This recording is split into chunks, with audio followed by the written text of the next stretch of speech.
좀 이렇게 웃고 시작해야 말씀의 은혜가 더 클 줄로 믿습니다. 자, 오늘 말씀의 제목입니다. 상처를 넘어 용서로. 한번 같이 해보겠습니다. 상처를 넘어 용서로. 예. 우리 모두는 크고 작은 그런 상처를 안고 살아갑니다. 때로 가족 간의 갈등으로 인한 상처, 혹은 친구나 이웃 간의 갈등으로 인한 그런 상처, 혹은 직장과 공동체 안에서의 상처, 혹은 배신, 혹은 왕따, 혹은 은따, 은근히 딸을 시키는 것, 당하는 것, 때로 사회적 불평등과 부당한 대우로 인해서 깊은 상처를 받기도 합니다. 최근 온라인과 미디어에서는 캔슬 컬처라고 하는 그런 말이 유행하고 있습니다. 이 말은 실수나 잘못을 저지른 사람을 영구적으로 배척을 하고 응징하려고 하는 그런 문화, 이게 바로 캔슬 컬처입니다.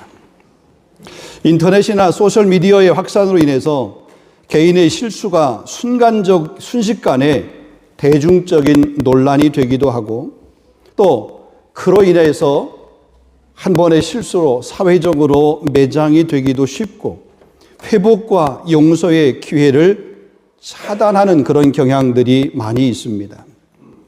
한 번 실수로 평생 쌓아왔던 그런 신뢰를 하루아침에 잃어버리기도 하고, 또 퇴출되기도 하고 매장되기도 하는 경우들이 많습니다.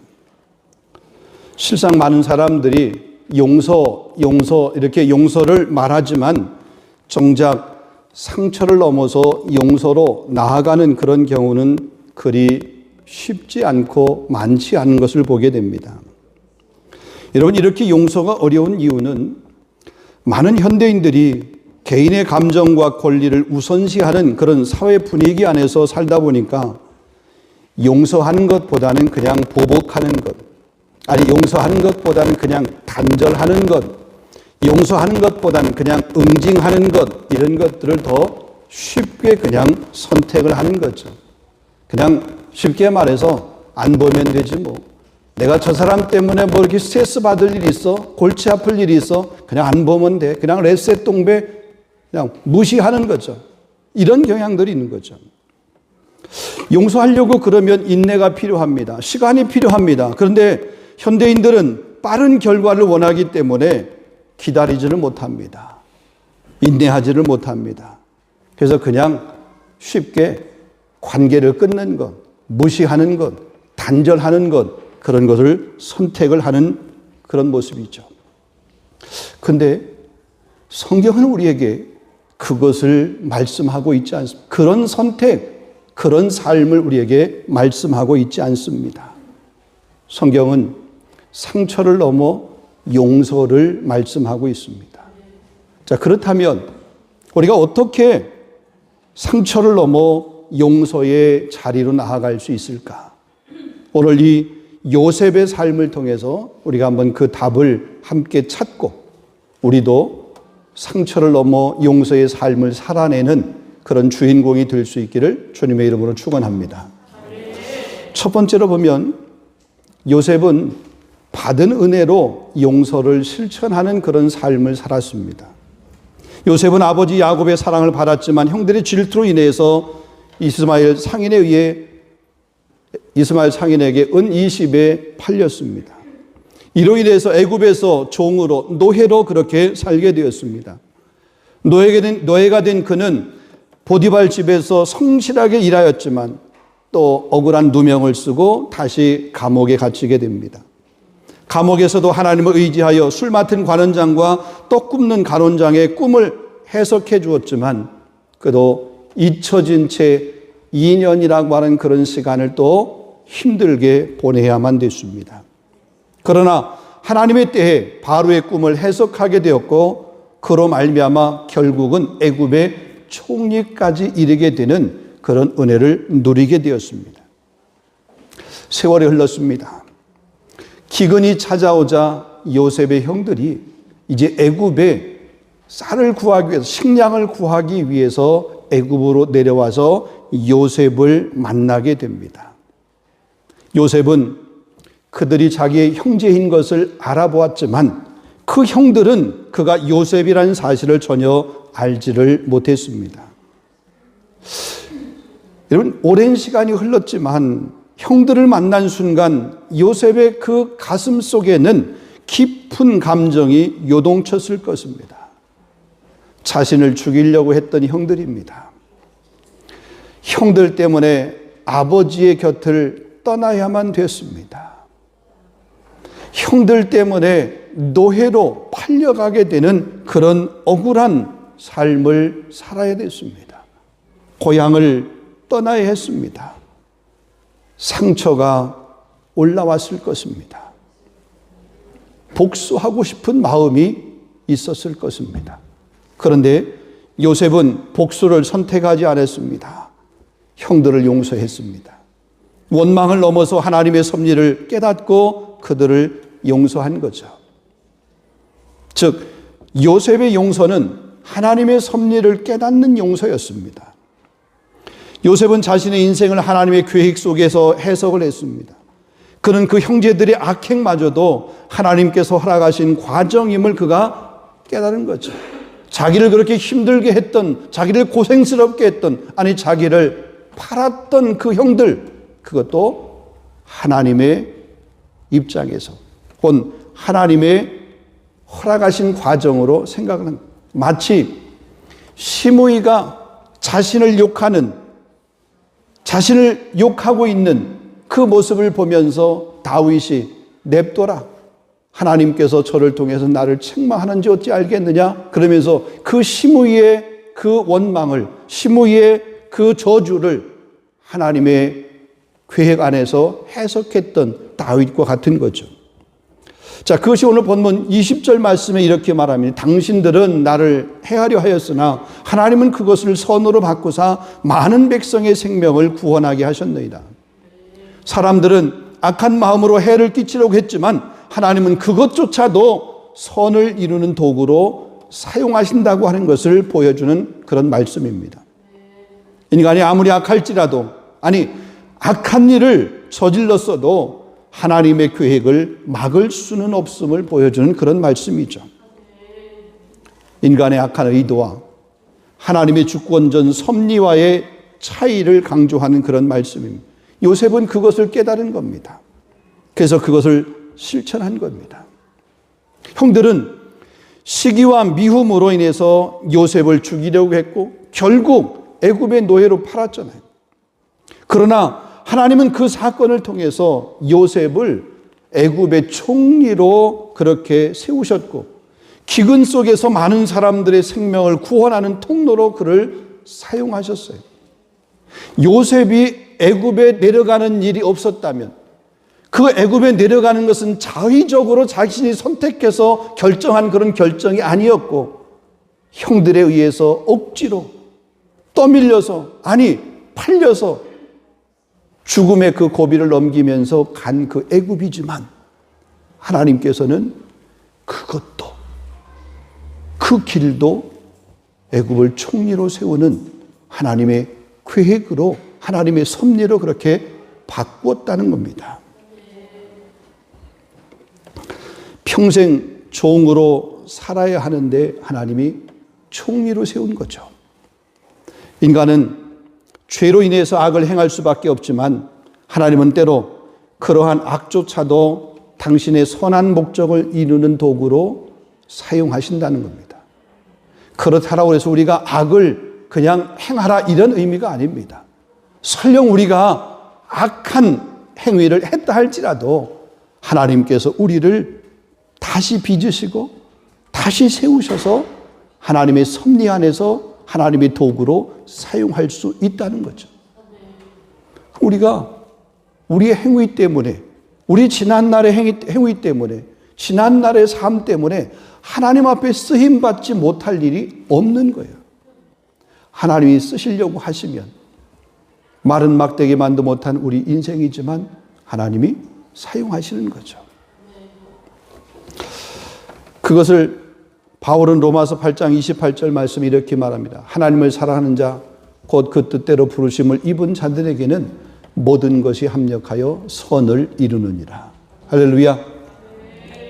우리의 삶에도 때로는 이해할 수 없는 상처를 받을 때가 있습니다. 그러나 하나님께서는 모든 상황을 주관하시며 우리가 이해하지 못하는 그 순간에도 하나님은 우리를 향한 하나님의 계획을 가지고 계시고 하나님의 방법으로 일하심을 여러분 믿으시기를 바랍니다. 그래서 A.W. 토저가 이런 말을 했습니다. 우리가 하나님을 참되게 할 때 우리는 우리의 상처를 복수로 갚으려고 하는 그 유혹에서 자유로워진다. 하나님의 은혜를, 하나님을 참되게 깨닫고 알게 될 때에 그렇다는 거죠. 여러분, 그런 믿음의 주인공이 될 수 있기를 주님의 이름으로 축원합니다. 두 번째입니다. 상처가 용서로 바뀌기 위해서 받은 은혜가 크면 클수록 그 용서의 폭이 넓어지는 것을 보게 됩니다. 은혜의 폭이 작으면 용서하는 폭도 작아요. 하나님의 그 은혜의 폭을, 은혜를 많이 경험하면 경험할수록, 체험하면 체험할수록 용서할 수 없었던 그런 일들이 용서가 되어지는 거죠. 그래서 그 용서가 점점점 넓어지게 되는 겁니다. 자, 요셉은 형제들을 용서하면서 단순히 과거를 덮는 것이 아니었습니다. 하나님께 받은 은혜를 기억했습니다.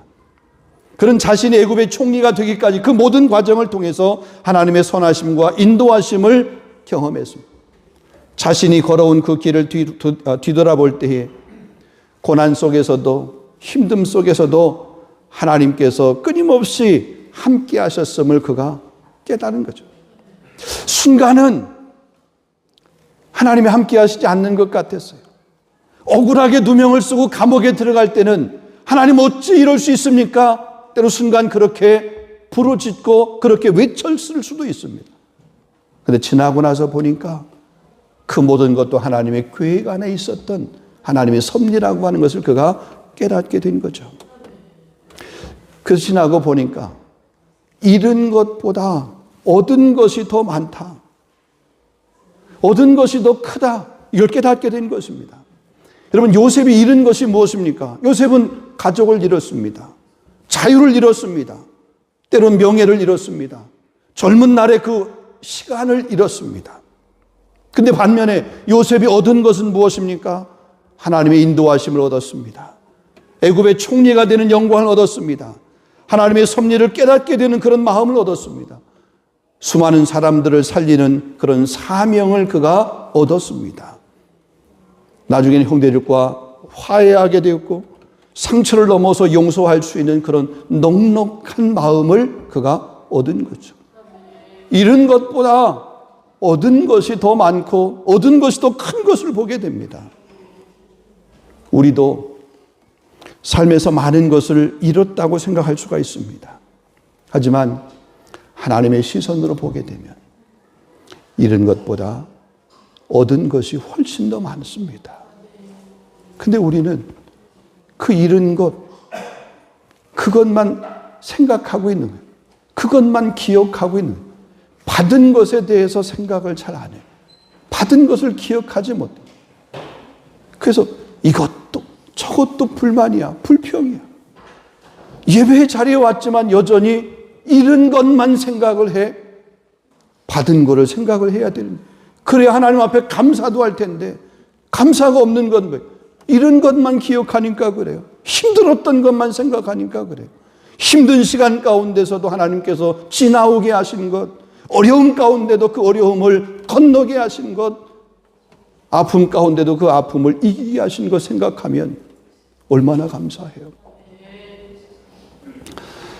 우리 교회에 배은혜 집사님 계시죠? 우리 유성현 집사님, 배은혜 집사님 아버님, 우리 목사님이시죠? 원로 목사님이신데 지금 이제 연세가 많으셔서 이제는 사람도 자녀도 잘 알아보지도 못하고 병원에서 이렇게 계시고 어떻게 되면 하나님께서 그 생명을 언제 걷어가실지 모르는 그런 상황이잖아요. 자식들은 다 해외 나가 있고 혼자 이렇게 한국에 이렇게 계시는 그런 모습. 우리 유성현 집사님이 갑자기 이렇게 한국을 들어가시면서 그런 얘기를 잠깐 이야기를 하면서 참 세월이 지나고 세월이 흘러가는 것을 우리가 막을 수 없어서 때로는 상황을 보면 안타깝고 또 원망스럽기도 하고 그러지만, 근데 제가 가만히 생각하면서 그 유집사님에게 그런 말씀을 드려요. 지나온 시간들 가운데 하나님께서 그 목사님을 통해서 이루셨던 하나님의 일을 생각을 하면 지금 그 노년의 마지막에 그 삶은 때로는 힘들고 고통스러운 그런 모습이지만 하나님이 그분을 통해서 이루었던 사역, 그분을 통해서 영혼들에게 복음을 전하게 했고 그 교회를 그렇게 세우게 했고 부산의 그 복음화를 위해서 그렇게 수고하며 하나님 앞에 사용했던 그 모습을 생각하면 감사할 게 더 많다. 감사할 게 더 많다. 여러분, 우리의 생활도 그렇습니다. 우리의 삶도 역시 마찬가지입니다. 여러분, 우리의 삶을 돌아보면서 감사할 게 없다고요? 나는 하나님 앞에 감사할 제목이 없어서 감사헌금을 못 드린다고요? 아니요. 여러분, 잃은 것만 생각하고 기억하니까 그래요. 감사할 것, 얻은 것을 세어볼 수 있기를 주님의 이름으로 축원합니다. 그렇다면 우리가 받은 것이 큰데 우리가 받은 은혜가 무엇인가? 몇 가지만 우리가 한번 제가 여러분에게 말씀을 드립니다. 첫 번째는 보면 우리가 받은 최고의 은혜는 예수 그리스도로 말미암아 우리가 구원받은 은혜입니다. 한번 따라하겠습니다. 구원받은 은혜. 예수 믿는 것이 쉬운 것 같죠? 아닙니다. 지난번에도 제가 한번 여러분에게 말씀을 드린 적이, 요즘 젊은 세대들, 우리 MZ세대들을 가만히 보면 전에는 그래도 부모를 따라 친구를 따라 교회라고 하는 것을 한 번, 두 번 경험을 해서 교회의 문화가 뭔지를, 교회의 용어가 뭔지를 알아요. 근데 요즘 청년들, 요즘 MZ세대들은 교회를 한 번도 경험해 보지 않았대요. 자기는 평생 태어나서 한 번도 교회를 경험해 보지 않았대요. 여러분, 그런 청년들에게, 그런 세대에게 복음을 전한다고 하는 것이 쉽습니까? 여러분, 전도해 보잖아요. 전도해 보면 쉽게 예수를 믿겠다고 그렇게 하십니까? 아니죠. 다음 주에 나갈게요. 1년 동안 그 얘기를 해요. 근데 오늘도 못 나왔어요. 이런 분들이 많아요. 오늘 여러분 예배 자리에 와 있는 이곳, 구원받은 하나님의 은혜, 여러분 우리가 받은 은혜 중에 최고의 은혜인 줄로 믿습니다. 억지로 안 됩니다. 힘으로 안 됩니다. 은혜로 가능한 거잖아요. 두 번째, 우리를 구원해 주셨을 뿐만 아니라 우리를 하나님의 자녀로 삼아주신 거죠. 그래서 자녀 삼아주신 은혜, 너희는 택하신 족속의 왕같은 제사장들이라 거룩한 나라에 그의 소유된 백성이니, 하나님의 기준으로 보면, 아니 세상의 기준으로 보면 부족하고 연약하지만 하나님께서는 우리를 사랑하시고 값비싼 희생의 대가를 치르셔서 우리를 당신의 자녀로, 하나님의 자녀로 우리를 삼아주신 거죠. 자녀 삼아주신 은혜, 감사한 거죠. 다른 그 어떤 거 필요해요? 더 나아가서 오늘도 우리의 삶을 지키시면서 인도하시는 임마누엘, 우리와 함께 하시는 하나님, 함께 하시는 하나님의 은혜, 얼마나 감사해요. 근데 우리는 그거 말고 로또가 좀 되고, 우리 여기서는 아니지만 한국에서는 아파트도 당첨이 되고, 내가 좀 이렇게 집을 샀는데 그 갑자기 그 집이 시간이 지나고 나서 금방금방 이렇게 오르고, 뭐 직장에도 그냥 빨리빨리 승진하고, 내 새로운 직장을 찾아도 금방 그 직장이 좀 찾아지고, 이런 거잖아요. 우리 학생들 시험을 봤는데 실패 떨어짐이 없이 그냥 즉각 합격하고 이런 거잖아요. 그게 없으면, 그거 아니면 뭐예요? 하나님이 내게 주신 은혜가 없네, 받은 게 없다라고 그렇게 생각을 하잖아요. 근데 가만히 보면 근본, 가장 기본적인 것, 내가 예수를 믿게 된 것, 하나님 백성 삼으신 것, 오늘 나와 함께 하신 하나님 은혜, 여러분 그것만 생각해도, 아니 지난 간밤에 내 생명을 걷어가지 아니하시고 내 코끝에 호흡을 오늘도 호흡할 수 있도록 하셔서 이처럼 거룩한 주일 예배할 수 있도록 예배 자리 나온 것, 그것 여러분 얼마나 감사한가요? 얼마나 감사합니다. 지난 밤에 눈을 감고 눈을 뜨지 못한 사람 이 지구상에 얼마나 많이 있을까요? 우리 눈을 떴잖아요. 감사하죠. 움직일 수 있잖아요. 호흡하잖아요. 감사하죠. 예배하잖아요. 감사하죠. 여러분, 이런 것보다 얻은 것, 받은 것이 훨씬 더 많다는 사실을 여러분 기억하시기를 바랍니다. 마지막 세 번째입니다. 용서는 화해의 다리를 놓는 능력입니다. 한번 따라하겠습니다. 용서는 화해의 다리를 놓는 능력이다. 자, 요셉이 형들을 용서하는 순간 그것은 단순히 과거를 잃어버린 행동이 아니었습니다. 그는 그 용서를 통해서 끊어졌던 그런 관계를 다시 잇는 다리를 놓았습니다. 본문 21절입니다. 당신들은 두려워하지 마소서. 내가 당신들과 당신들의 자녀를 기르리이다. 요셉은 형제들에게 말로만 용서한 것이 아닙니다. 그들의 삶을, 그 자녀의 삶을 돌보겠다라고 그렇게 약속을 했습니다. 배신과 아픔으로 단절되었던 그 형제 사이, 하나님의 사랑으로 화해의 길을 열게 된 것입니다. 만약 요셉이 형들을 원망하고 복수를 선택했다라고 그러면 그들의 관계는 영원토록 회복되지 아니했을 것입니다. 하지만 요셉은 하나님의 섭리를 바라보았고 자신의 아픔보다는 더 큰 하나님의 뜻을 그는 붙잡았습니다. 여러분, 우리의 삶에서도 용서는 단순한 감정의 문제가 아닙니다. 누군가를 용서하는 순간 우리는 화해로 가는 다리를 놓는 사람이 되는 것입니다. 누군가 먼저 다리를 놓아야 다시 만날 수 있습니다. 하나님의 은혜를 경험한 우리가 먼저 다가가게 될 때에 관계가 회복이 되어지고 사랑은 다시 흐르게 됩니다. 용서는 다리를 놓는 사랑의 손길이며 화해로 가는 지름길입니다. 용서는 과거를 덮는 것이 아니라 미래를 여는 그런 열쇠라고 하는 사실입니다. 우리가 먼저 다리를 놓을 때 하나님께서 그 길을 통해서 놀라운 회복의 은혜를 열어주실 줄로 믿습니다. 그렇다면 우리가 어떻게 용서의 다리를 놓을 수 있을까요? 먼저 우리가 받은 하나님의 그 용서를 기억해야 됩니다. 조건 없이 받은 그 용서를 여러분 기억하십시오. 우리가 받은 용서를 기억하게 될 때에 우리는 다른 사람을 용서할 힘을 얻게 됩니다. 더 나아가서 상대방이 변화되기를 기다리기보다는 내가 먼저 다리를 놓는 선택을 먼저 하십시오. 요셉의 그 형들은 용서받을 만한 자격이 없었습니다. 그렇지만 요셉이 먼저 그 형들에게 다가갔고 요셉이 그 형들에게 용서의 그 다리를 먼저 놓았어요. 용서는 상대의 행동이 변화되기를 기다리는 것이 아니라 내가 먼저 다가가서 관계를 회복하는 선택을 하는 것이 바로 용서라고 하는 사실이죠. 더 나아가서 용서는 단순한 감정이 아니라 믿음의 선택입니다. 감정보다 하나님을 신뢰하는 믿음의 결단입니다. 여러분, 요셉도 형들을 용서하게 될 때에 그 자기의 감정이 정리된 후에 한 것이 아니라 하나님의 섭리를 믿었기에 용서를 먼저 선택을 한 거죠. 여러분, 우리의 힘으로는 이 용서가 어렵습니다. 용서할 수 있는 용기와 힘을 달라고 우리는 하나님 앞에 기도해야 됩니다. 기도할 때 하나님께서 우리의 마음을 녹이시고 용서의 다리를 놓을 수 있는 그런 힘을 우리에게 주시는 줄로 믿습니다.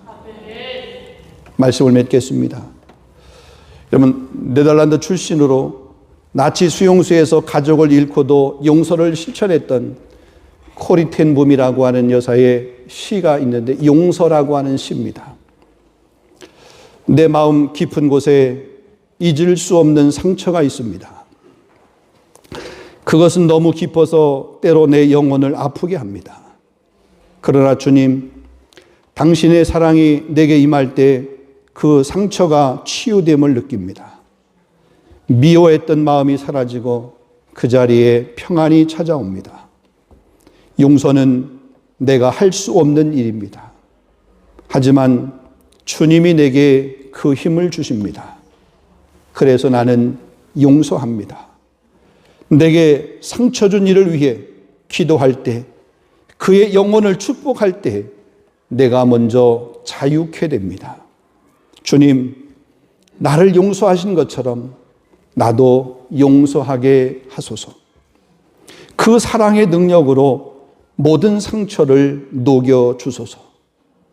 사랑하는 성도 여러분, 용서는 감정이 아니라 순종의 결단입니다. 혹시 여러분 주변 사람과의 관계에서 아직도 마음에 묵혀있는 그런 미움과 상처가 여러분 혹시 있습니까? 하나님을 신뢰하십시오. 하나님께 받은 은혜를 여러분 기억하십시오. 그리고 기도하십시오. 우리의 사랑이 하나님의 사랑으로 인해서, 아니 우리의 마음이 그 하나님의 사랑으로 인해서 우리 마음이 녹아지고 용서할 수 있는 그런 힘을 하나님께서 주실 것입니다. 우리는 오늘 이 말씀을 통해서 선택을 해야 됩니다. 우리의 상처와 원한 그 미움으로 묶어둘 것인가? 아니면 하나님의 은혜 안에서 그 상처를 용서로 변화시킬 것인가? 여러분, 요셉처럼 용서를 선택할 수 있기를 주님의 이름으로 축원합니다. 그것이 하나님께서 우리에게 원하시는 길입니다. 상처를 넘어 용서로 나아가게 될 때에 우리 삶의 놀라운 치유와 회복을 하나님 허락해 주실 것입니다. 용서, 예수님께서 보여주신 참 모습입니다. 십자가에서 우리를 위해서 물과 피를 다 쏟으신 예수님의 그 사랑, 용서입니다. 그 사랑, 그 용서를 받은 우리죠. 우리는 그 삶을 살아내야 됩니다. 여전히 상처로 우리 마음의 문을 닫고 화해를 문을 여는 그 길을 우리가 막고 있다라고 그러면 예수님의 십자가를 다시 한번 바라보고 예수님께서 십자가에서 했던 그 말씀을 다시 한번 기억하면서, 아버지여, 저들이 하는 죄를 알지 못합니다. 저들의 죄를 용서하여 주시옵소서. 우리는 그 마음을 갖고 상처를 넘어서 용서로 나아갈 수 있는 우리 모두가 다 될 수 있기를 주님의 이름으로 축원합니다. 기도하겠습니다. 사랑의 하나님, 오늘 말씀을 통해서 용서의 의미를 다시 깨닫게 하시니 진심으로 감사합니다. 우리의 상처를 기억하고 그 상처 속에서도 하나님의 선한 섭리를 신뢰할 수 있도록 우리에게 믿음을 더하여 주시옵소서. 요셉이 형제들을 용서했듯이 예수님께서 우리를 용서하였듯이 우리도 용서를 선택할 수 있는 믿음의 결단을 할 수 있는 사람이 될 수 있도록 인도하여 주시옵소서. 우리 마음속에 여전히 남아있는 미움과 상처를 내려놓습니다. 스스로 해결할 수 없는 감정들 주님 앞에 올려드리오니 성령께서 우리 마음을 다스려 주시고 용서할 수 있는 힘, 관계를 회복할 수 있는 그런 능력, 화해의 길을 열 수 있는 그런 결단을 하나님 우리에게 허락하여 주시옵소서. 우리가 받은 은혜를 기억하며 받은 사랑을 흘러보내는 삶을 살게 하여 주시옵소서. 주님의 사랑 안에서 화해의 다리를 놓는 자가 되게 하여 주시옵소서. 우리의 삶이 용서와 화해를 이루는 그런 복된 도구가 될 수 있도록 우리 8일 3일 양육의 모든 성도들 한 분 한 분 하나님 붙잡아 주셔서 관계로 인해서 불편하거나 어긋남이 없이 정말 가정과 꽃 천국 같은 모습을 날마다 세워갈 수 있는 우리 3일의 귀한 성도들이 다 될 수 있도록 인도하여 주시옵소서. 예수님의 이름으로 기도하옵나이다. 아멘.